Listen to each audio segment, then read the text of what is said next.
والتابعين لهم بإحسان إلى يوم الدين أما بعد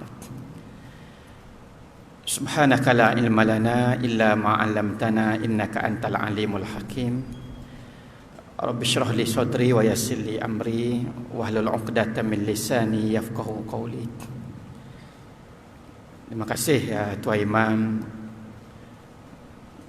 pengurusi dan seluruh jawatan kuasa masjid, muslimin muslimat, tetamu Allah yang dirahmati sekalian. Pertama sekali kita panjat rasa syukur kehadrat Allah. Malam ni dalam ramai-ramai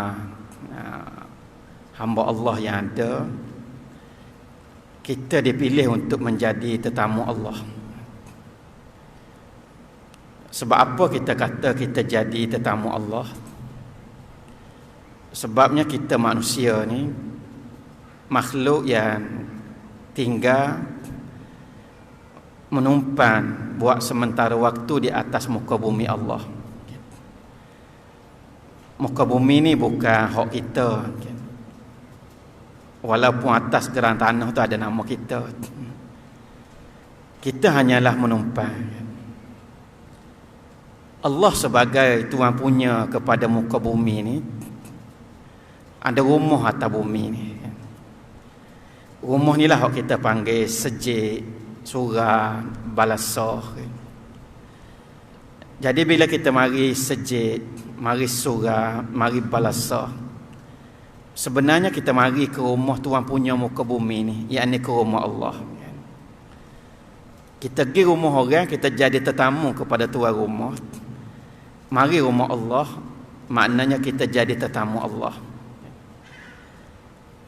Boleh menunaikan sembahyang secara berjemaah, satu nikmat besar yang kalau sekiranya manusia tahu kelebihan dia, penuh sejik kita. Ada satu kajian yang dibuat oleh UKM. Kajian ni nak kaji secara rambang, secara rawak,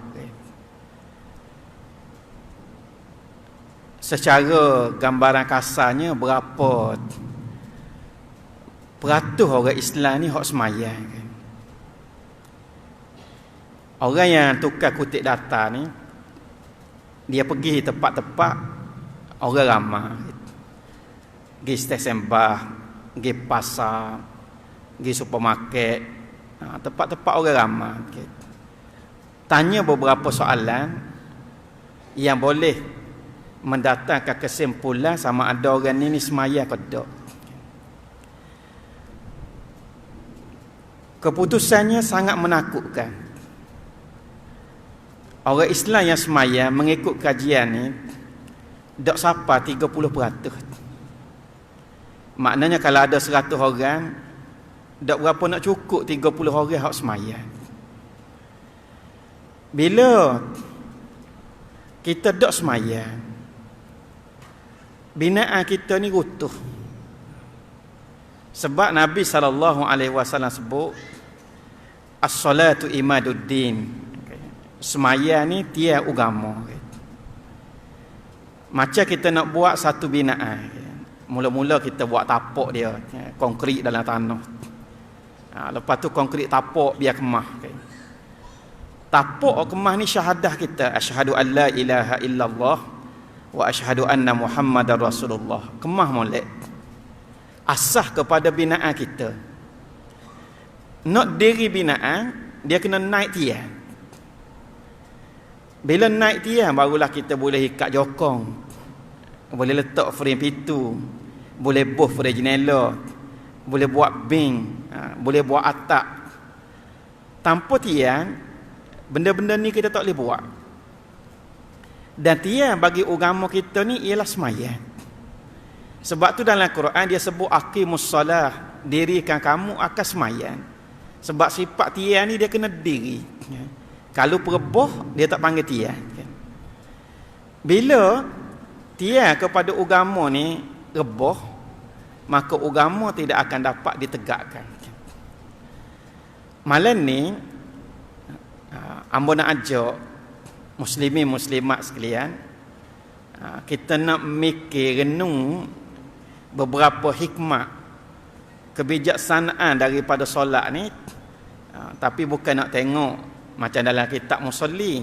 Ambo nak ajak kita tengok hikmah solat ni daripada sudut ilmu sains perubatan. Bunyi khabar malam Dr. Suhazli mari kecek bab Toyota Corona kan.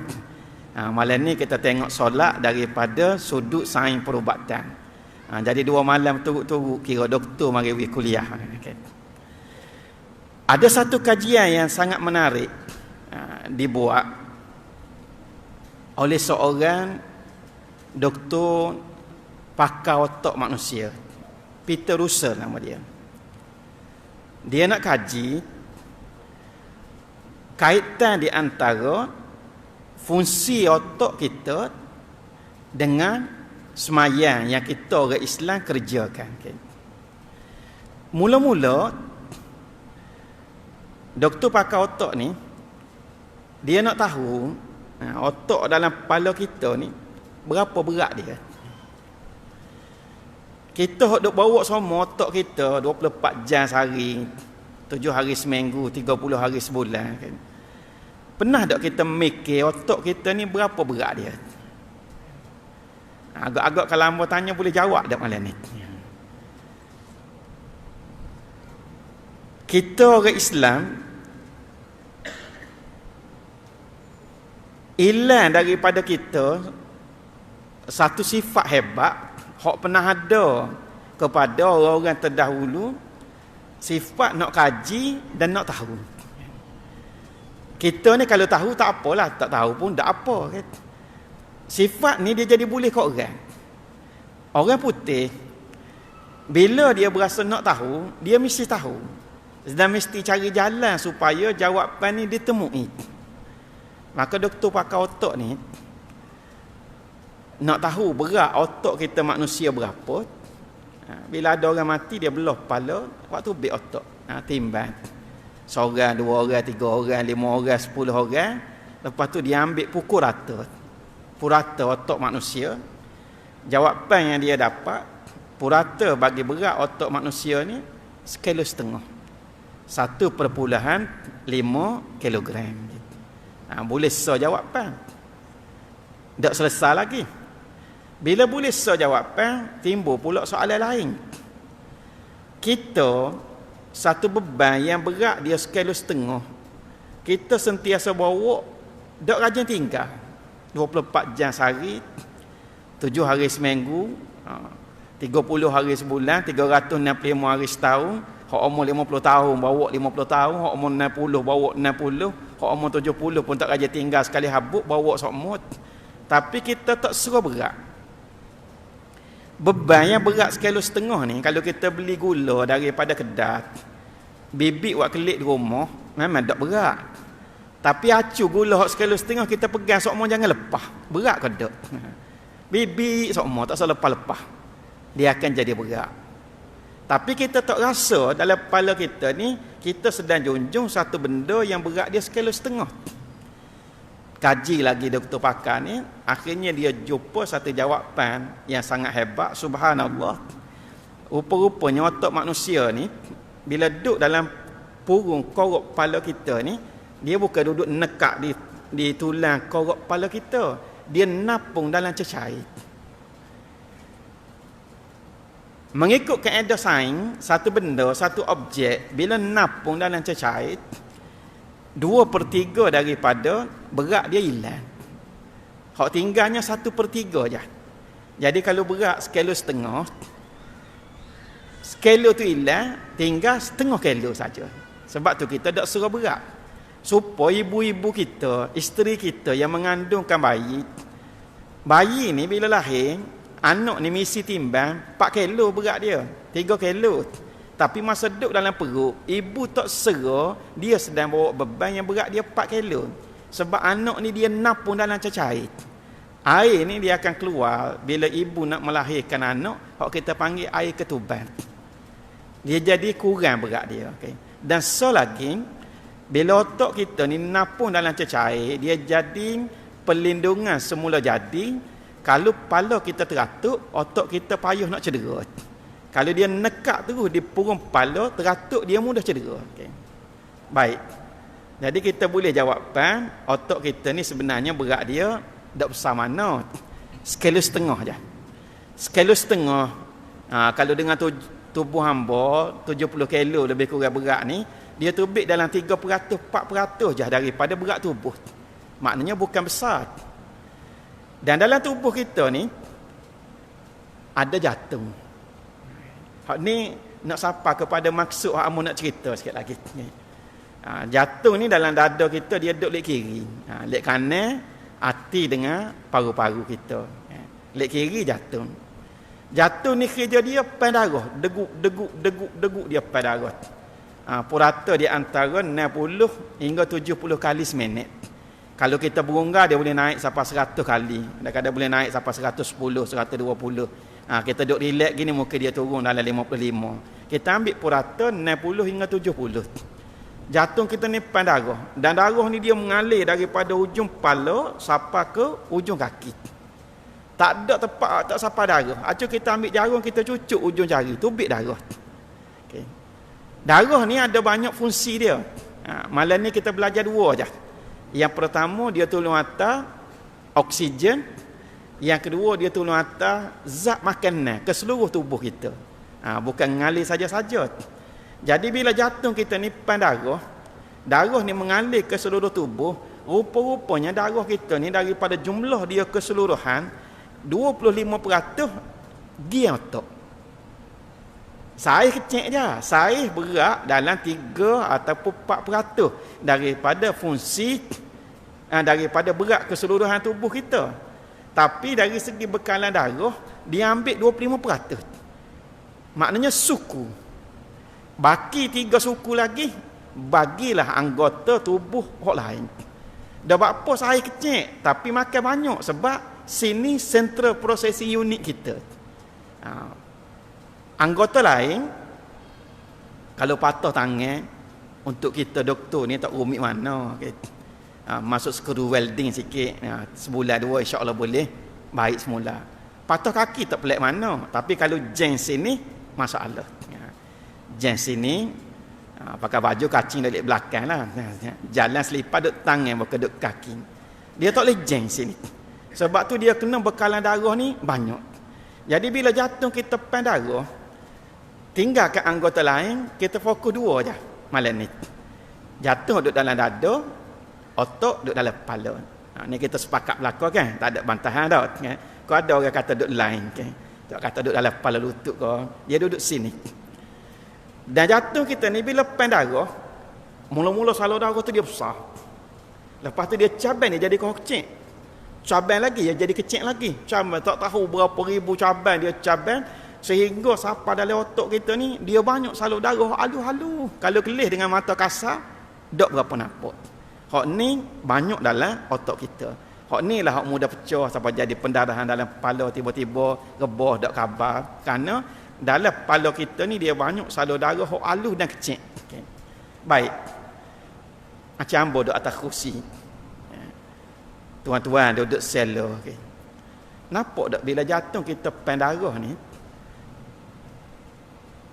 nak bekal darah pada otak kita, dia pan darah daripada satu tempat rendah nak atas ke tempat tinggi. Nampak tak?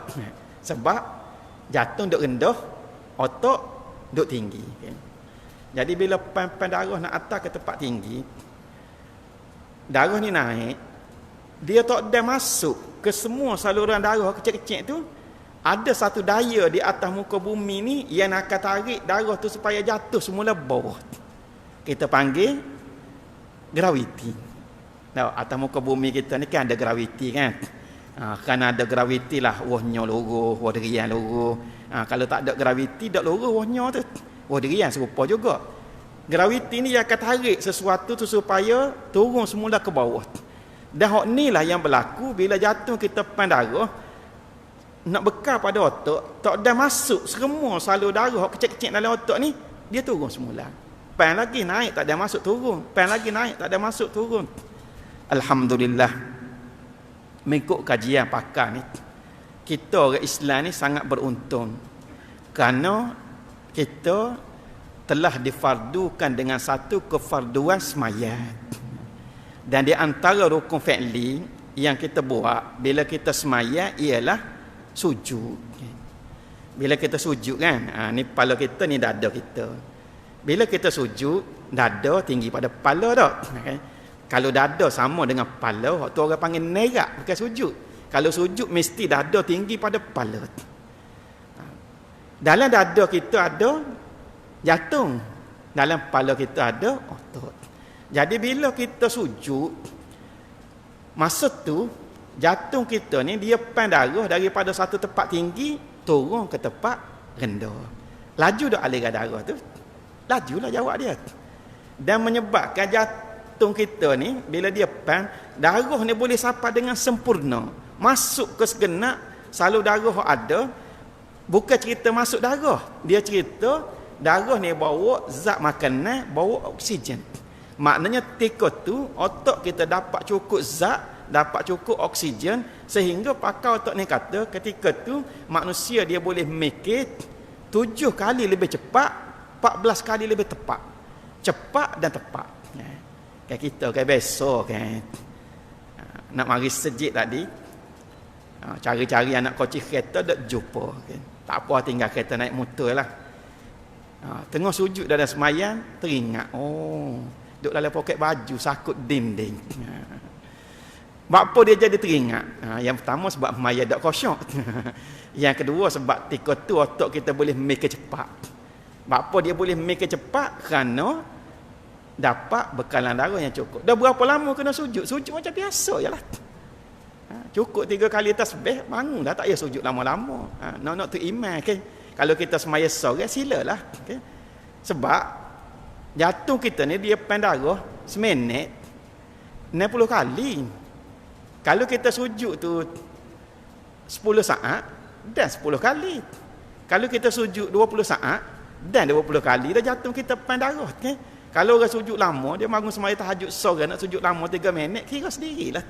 Okay? Dapat. Dah orang kata kalau begitu kita senang lah. Yang ada senang kaki lah ke atas, kepala lah ke bawah. Yoga, macam-macam orang boleh buat. Jawabnya, kita jangan bandingkan senamaya manusia reka ni dengan satu ibadat yang diperintahkan oleh Allah. Solat ni ibadat. Apa makna ibadat? Ibadat ni maknanya pengabdian mutlak daripada kita seorang hamba kepada Khalik, pencipta kita. Apa makna pengabdian mutlak? Maknanya sebagaimana diperintahkan gitulah kita buat, tak ada komplain, tak ada takwil. Gorek 7.20 lah kita. Subuh pukul 6 lah kita. Tak boleh nak komplain kalau lewat sikit pukul 7, pukul 6 ni ngatuk lagi, tak boleh. Sebab apa? Ibadat.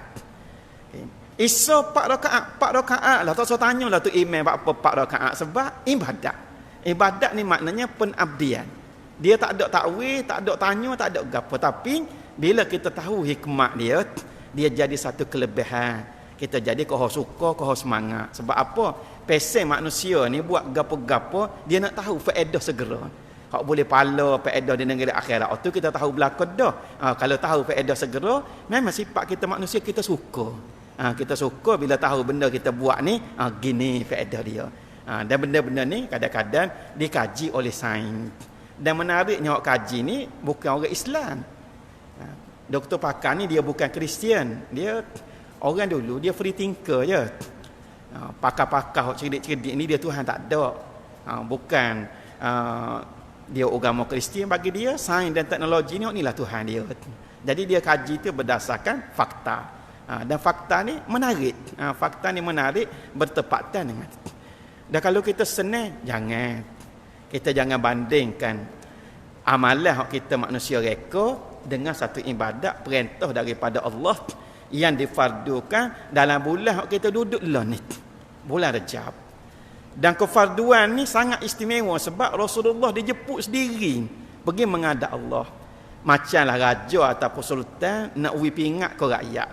Tak ada sultan ni dia kirim kupuh laju atas dak. Mesti dia jemput rakyat yang nak terima anugerah perkenal pingat daripada sultan ni pergi ke istana, pakai comel-comel, ada kaedah dia, ada protokol dia, dan sultan kan semak sendiri dia baju sebagai satu tanda benda ni anugerah yang langsung dalam peristiwa Isra' Mi'raj. Ni yang pertama. Yang kedua, nak semayang, syarat untuk diterima kita mesti Muslim dan mukmin, bersih daripada syirik. Senang, siapa-siapa boleh senang semayang, tak boleh, hanyalah orang yang mukmin dan Muslim. Kamu ingat masa duk ngaji di Iraq dulu, TV Iraq dia suka siar cerita Omar Mukhtar singa padang pasir. Dia cerita tentang perjuangan Syekh Omar Mukhtar, seorang ulama Libya, memimpin rakyat Libya bangkit menentang penjajah Itali di Libya.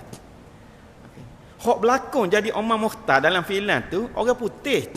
Nama dia Anthony Quinn. Orang putih. Anthony Quinn inilah hak berlakon dalam filem The Messenger, filem Arisalah, filem cerita Nabi tu jadi Hamzah tu. Dia bukan orang Islam, tapi dalam filem tu dia berlakon, dia jadi tu imam sembahyang, dia mengajar Quran, dia pimpin tentera di medan jihad. Dia kita tengok. Orang serupa Anthony Quinn ni kalau dia sembahyang Tuhan tak terima sebab dia bukan Muslim. Dia bukan Muslim pun, syarat untuk sembahyang dia terima mestilah kita suci daripada syirik. Ni yang pertama. Senang, siapa-siapa boleh senang. Yang kedua, sembahyang ada waktu-waktu yang telah ditentukan oleh Allah. Dan ketentuan waktu sembahyang ini sangat menarik. Dikaji oleh seorang pakar geografi, rupa-rupanya waktu sembahyang Allah atur ni dia menjadikan seruan Allahu Akbar, takbir yang membesarkan Allah ni saling bersahut-sahutan, dia tak pernah putus atas muka dunia ni 24 jam. Lagu mana boleh jadi gitu? Ambil contoh. Kita ambil waktu sembahyang tak? Kita ambil subuh. Okay. Baik. Lah ni kita besuk ni lebih kurang pukul 6. Kita sembahyang subuh. Kita tak pergi negara lain, kita ambil jauh sekali Sabah. Orang Sabah pukul berapa dia sembahyang subuh? Sabah ni secara umumnya waktu sembahyang dia sejam beza dengan kita, lebih awal. Jadi pukul 5 orang Sabah band dah Allahu Akbar band dah orang Sabah. Kita baru bangun sembahyang tahajud, orang Sabah dah band subuh dah. Kalau hak sebelum daripada Sabah tu dulu lagi dia band. Lepas tu marilah ke ini pukul 5 lebih, marilah ke Brunei lebih banyak sikit, marilah ke Sarawak lebih lagi. Marilah ke kita Pantai Timur Semenanjung pukul 6, gialah ke Pantai Barat pukul 6 lebih, kemudian gialah ke Sumatera 6 lebih sikit lagi gigi. Maknanya kalau kita ambil sembahyang subuh je daripada pukul 5 ni baru ambil sekat Malaysia, dah ambil orang negara lain. Orang sembah Allah ni ada segenap muka bumi. Pukul 5 lebih sampai kita pukul 6 lebih saling bersahutan seruan takbir yang membesarkan Allah. Baru cerita sembahyang subuh. Cerita sembahyang Lahore. Lahore kita dalam 1.20 orang siapa bandat. Mungkin 12.25 lek mari sikit lah klik ni alah ke barat, 12.30 mari alah ke Brunei, mari alah ke Sarawak semua kali sampai ke kita 1.20 gialah ke Pantai Barat dalam 1.30 gigi gitu. Maknanya Allah dah atur waktu sembahyang ni sangat unik sehingga menjadikan suara takbir yang membesarkan Allah ni dia tak pernah putus. Dan sebenarnya waktu sembahyang kita ni setiap kali masuk waktu, warna alam kita ni dia berubah. Cuma kita tak perhati. Kita ambil daripada waktu subuh. Acu perhati molek. Nak mari sembahyang subuh pagi esok, cuba tengok di kaki langit. Kaki langit tu warna apa waktu subuh? Esok acu perhati. Hamba perhati lama dah. Warna dia kebiruan. Warna biru ni, gelombang cahaya tu dia ada kekuatan dia yang tersendiri yang beri kesan pada tubuh kita. Okay. Masa warna biru. Masuk waktu duha, naik tari segala lebih kurang, warna alam tukar jadi kehijauan. Daripada kebiruan dia jadi kehijauan. Berubah warna. Masuk waktu lahut, Warna alam ni dia akan tukar jadi kekuningan. Daripada subuh kebiruan, duha kehijauan, masuk lohor dia jadi kekuningan. Dan setiap perubahan warna alam ni, gelombang cahaya dia beza kekuatan dia. Dan ni dia akan beri kesan pada tubuh kita. Lohor kuning dah. Masuk waktu asar dia jadi kemerahan.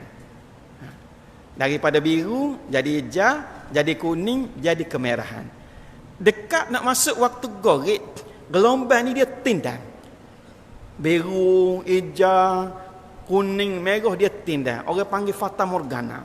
Sebab tu tikoning dalam ilmu kesihatan dia tidak baik untuk mata kita. Sebab gelombang ni dia jadi tak menentu, dan gelombang yang bertindang ni mengikut kajian ketika ni lah iblis, jin, syaitan dia jadi aktif.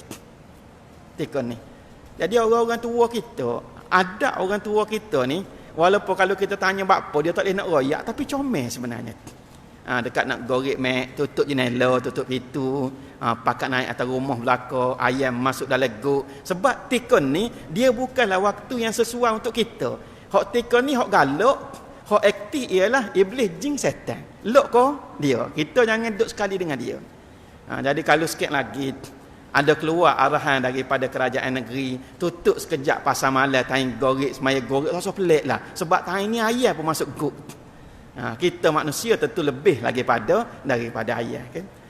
Nak masuk waktu Isya, cahaya dia jadi keputihan. Kaki langit jadi keputihan. Kan? Kemudian, waktu subuh esok, dia jadi kebiruan. Ginilah kitaran warna alam. Hak Tuhan buat ni, ada sebab dan musabab dia, ada hikmat dia, cumanya yang membataskan ilmu kita siapa kedok. Mungkin kita tak ada siapa lagi ngaji, tapi kalau dikaji, tentu sekali kita akan kata Rabbana ma khalaqta hadza batila subhanaka faqina azabannar. Wahai Tuhan kami, kamu tidak jadikan semua ni sia-sia, selamatkanlah kami daripada azab api neraka. Ada waktu dia. Waktu ni Tuhan tentu. Kita tak lewat pandai-pandai. Mujud tak kena 50 waktu hak asal. Kalau kena 50 waktu tak jadi kerja buat kita. Dan menjadikan kita orang Islam ni berdisiplin. Berdisiplin dari segi kebersihan. Dah waktu kita basuh masa kita ambil wuduk ni, sebenarnya anggota yang terdedah. Musim-musim virus corona ni, kebersihan orang titik berat. Kita dengan disiplin yang diatur oleh Allah untuk jaga kebersihan. Paling-paling pun masuk ambil wuduk. Ada satu kajian dibuat di Universiti Iskandariah di Mesir. Dia kaji satu amalan wuduk hak ramai dah manusia kita ni tinggal dak buat. Satu daripada sunat wuduk, masuk air ke hidung untuk bersih rongga hidung. Dak ramai dah orang buat sunat tu kan. Tapi dia masuk satu daripada sunat wuduk. Dia buat kajian kesan daripada amalan mencuci rongga hidung ketika wuduk ni dengan nyakit seduan, nyakit resdung. Dia ambil 20 orang, hak ada masalah seduan, masalah resdung, 10 dia letak kumpulan A, 10 letak kumpulan B. Hak kumpulan A ni disyaratkan jadi amalan masa ambil wuduk, masuk air ke hidung, cuci rongga hidung. Hak kumpulan B tak buat. Selepas daripada 3 bulan, dia dapati kumpulan A hak menjadikan amalan masa ambil wuduk, cuci dalam hidung ni bebas daripada masalah resdung. Sebab apa? Masalah resdung dia antara punca dia. Kita di sini ni dia ada tulang dia, ada ruang rongga. Rongga ni lubang dia hidung lah. Jadi bila kita sedut udara, dia masuk belakang. Abu, asap, kotoran masuk belakang dan dia terkumpul dalam rongga ni. Kotoran yang terkumpul tu dia kena jaket takuman. Bila kena jaket takuman, hak itulah menyebabkan masalah resdung. Bila kita cuci, dia bersih lah. Tengok Tuhan buat. Bukan saja-saja. Bukan saja-saja. Ada dikaji lagi, bila kita ambil wuduk, kita basuh kaki kita. Basuh kaki kita ni gosok betul-betul.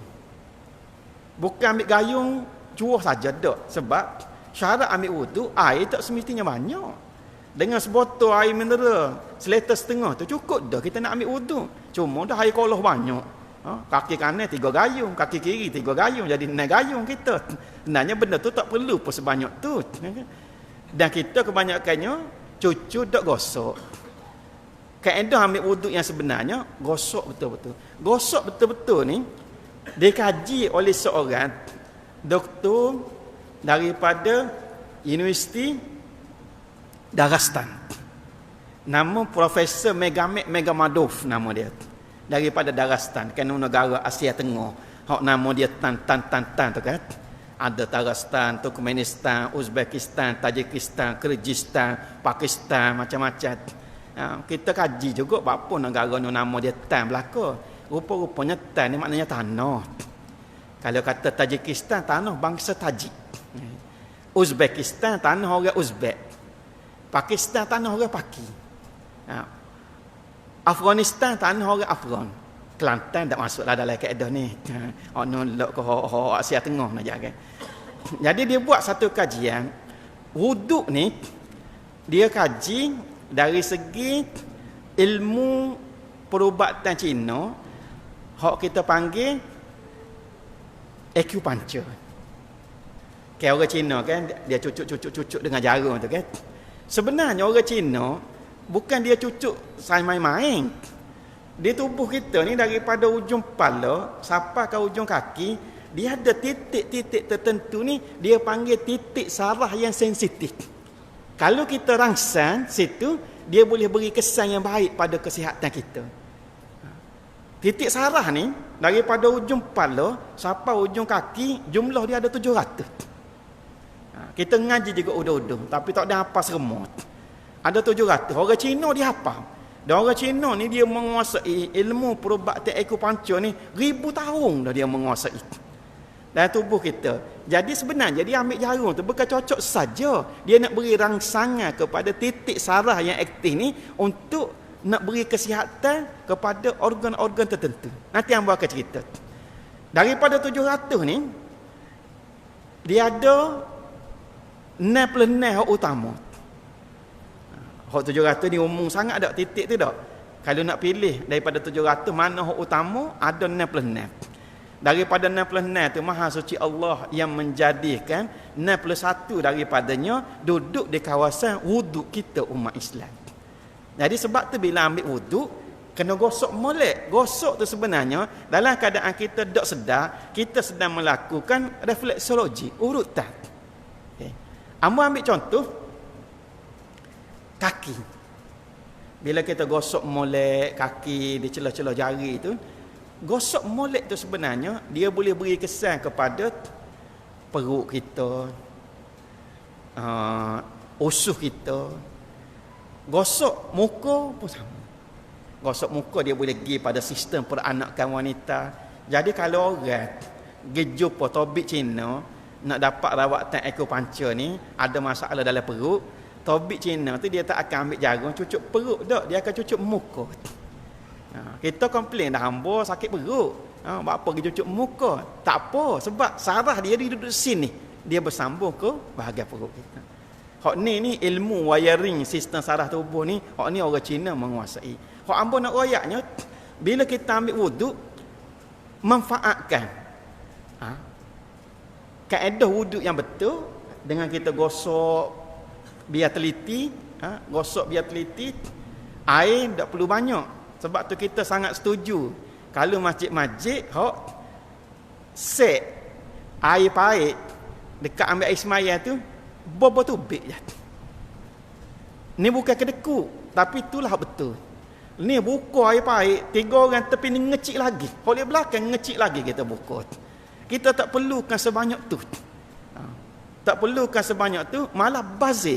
Dan bazir ni kita tahu belaka. Sedangkan nak ambil wuduk tak perlu air sebanyak itu. Walaupun kita duduk di negara yang mewah air. Kita pergi duduk di negara tak ada air. Hak kita buat ni ada hikmat dia. Lepas tu semayang, kita mesti menutup aurat. Menutup aurat. Nak senang, tak tutup aurat tak apa. Duduk dalam rumah kita seorang, dalam bilik kita. Kok kita nak akan luar pendek pun, Tapi bila kita keluar dalam masyarakat ke tempat awam, dia tak ada dah nak kata ni hak peribadi hamba. Hak peribadi ni masa kita duduk rumah kita. Dan kita keluar ke dalam masyarakat, di situ ada hak awam, hak masyarakat. Di sinilah syariat akan pandu kita. Sebab ada orang duk cakap atas hak peribadi ni, hak peribadi saya. Kok saya nak pakai lagu mana pun, hak peribadi awak duduk dalam rumah dia. Keluar ke dalam masyarakat, tak dia nak kata hak peribadi saya. Dia dah ada hak orang lain. Baik, kena pakai tutup aurat. Nak bayar zakat. Nak bayar zakat, pakai luar pendek, so bayar zakat kita. Cuma orang pelik lah. Acai mana dia kata main bayar zakat ni. Dari segi zakat, so. Cuma dosa kerana tak tutup aurat. Semaya dosa. Semaya dosa. Kena ngadap kiblat. Orang nak senang ikut nak ngadap Allah kuana pun. Ngadap kiblat. Kena ambil wuduk. Mesti suci daripada hadas besar dan hadas kecil. Jadi kalau kita nak kata beza semaya dengan amalan-amalan lain, jauh. Sebab tu bila kita cerita kelebihan semaya tu, janganlah orang banding kita boleh buat benda yang sama dengan senaman. Dalam semaya ada bacaan-bacaan. Bacaan-bacaan ni daripada kalamullah. Senang tak ada bacaan gapo-gapo. Wah. Bila kita semaya ni dia jadi penghubung kita dengan Allah. Ambo ibaratkan, kalaulah kita ni dihubungkan dengan tali Allah dan kita pegang di tali ni supaya tak terlucu, kita pegang dekat nyipu dia. Nyipu baru dia tak licin kan. Simpulan sembahyang dia duduk ngelas sekali. Sebab apa kita kata ngelas sekali? Sebabnya ibadat-ibadat lain ada rukhsah, ada keringanan dia. Sembahyang tak ada rukhsah. Aksiden motor tepuh dengan lori. Dok mati tapi tangan kanan patah 4, tangan kiri patah 3, kaki patah 2 kiri kanan. Duk gini di hospital. Tapi khabar molek kena semaya. Kalau kita tengok hospital orang sakit tenak, hak pertama sekali bantulah dia supaya dia boleh semaya. Nisian duk dalam wak tenak-tenak dok semaya. Sedangkan semaya tak ada rusuh. Selagi kita khabar, sedar, tak ada keringanan. Mati dengan tak khabar. Ya. Sebab tu, banyak ditekankan, hospital mesra ibadat. Supaya orang sakit ni ingat kepada Allah. Terlucut simpulan semaya, putuslah hubungan kita dengan Allah. Amba biasa masuk masa kejap dah.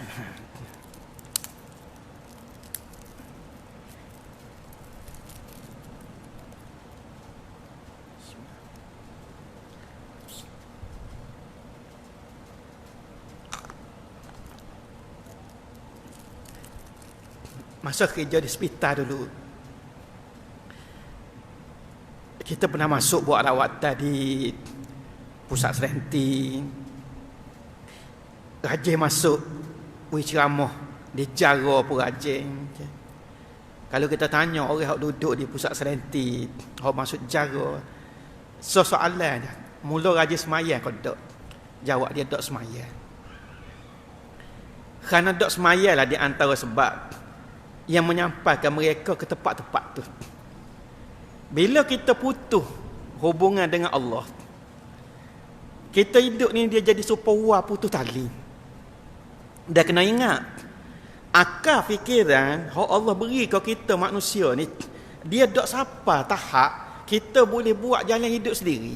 Tak sampai situ. Akal fikiran kita ni, kemampuan dia hanyalah sekadar nak memahami jalan hidup Tuhan sedia dah. Hak kita panggil syariat. Benda ada dah, cuma kita belajar biar faham je. Jangan kita rekod sendiri. Kalau kita rekod sendiri, jawabnya kita telah menggunakan akal fikiran kita di luar daripada kemampuan. Bila di luar daripada kemampuan, jawabnya dia jadi terbabah lah. Terbabah nasib ya. Hak jatuh gaung ada, tepuk pokok ada, jatuh lokan ada, jatuh parit ada, bila terbabah. Hidup di atas landasan dan pastikan kita sentiasa dihubungkan dengan tali Allah. Dia menghubungkan kita ni, hak ngelas sekali kita megang tempat nyipunya, semayat. Terlucut semayang, anyuk. Sangat bimbang bila kita tengok daripada hasil kajian. Orang ni kau ramah dak semayang, kau ramah dak semayang. Dan inilah yang jadi punca segala macam masalah nyakit yang timbul dalam masyarakat kita. Wah pisau orang tak dilepot. Puk getah ni tanya murah dak apalah kalau tanya mahal. Tak ada tuan atau kata orang kutik, ada orang gitu kutik. Sawit orang atas pohon ke kait lagi. Ni tak usah cerita hak motor ke apa tak usah cerita ke. Wah pisang orang, sawit orang, getah orang. Derian ni dia bukan curi buah lagi, dia tebal batang je buat. Ada orang mari ngadu kat kita, derian dia lik kuat, pergi tengok-tengok, tak ada ngapa pohon. Kalau setakat pergi kutik buah luruh pohon boleh kira lagi, yang tebal je dengan batang-batang. Hak ni kalau kita igak, tekan dia tanya semaya kau dok soheh, kita akan dapat jawapan dok semaya. Dok semaya. Jadi jagalah sembahyang. Ajaklah keluarga kita supaya jaga sembahyang. Dan kita sama-sama berdoa kepada Allah Subhanahu Wa Taala supaya wabak COVID-19 sedang melanda kita ni segera berakhir, dilindungi oleh Allah daripada segala bencana, mara bahaya yang di luar daripada kemampuan kita. Kita yakin kullan yusibana illa ma kataballahu lana huwa maulana wa 'alallahi falyatawakkalul mu'minun. Katakanlah wahai Muhammad, tidak akan menimpa kamu kecuali apa yang telah ditulis oleh Allah kepada kamu. Dialah Allah sebagai pelindung kamu dan kepada Allah lah tempat berserah orang-orang yang beriman. Cuma berserah kita ni kita jangan jadi supaya orang badui. Dia mari naik unta mari jumpa Nabi. Turun unta dia lok gitu unta dia. Rasulullah tanya dah buat apa tak tambak? Dia kata tawakal ya Rasulullah. Lalu Nabi bersabda tambak kemudian bertawakallah. Jadi kita kena berusaha. Kena berusaha patuh kepada arahan pihak berkuasa semua sekali. Patuh. Sebab arahan-arahan ni dia tak lain tak bukan untuk nak selamatkan kita semua. Dia bukan apa-apa motif apa-apa. Jadi kalau ada arahan daripada pihak kerajaan, kita cubalah untuk jadi seorang warga yang patuh supaya tugas kerajaan, tugas Kementerian Kesihatan, tugas hospital, tugas klinik nak mengatasi penyebaran wabak ni dia boleh berjalan dengan comel. Siang pada saing-saing kita tugas hospital, tugas klinik, cuti kena beku semua sekali demi untuk keselamatan kita bersama. Saya cukuplah sekadar tu. Minta maaf ada silap dan salah. Wallahu a'lam. Assalamualaikum warahmatullahi wabarakatuh.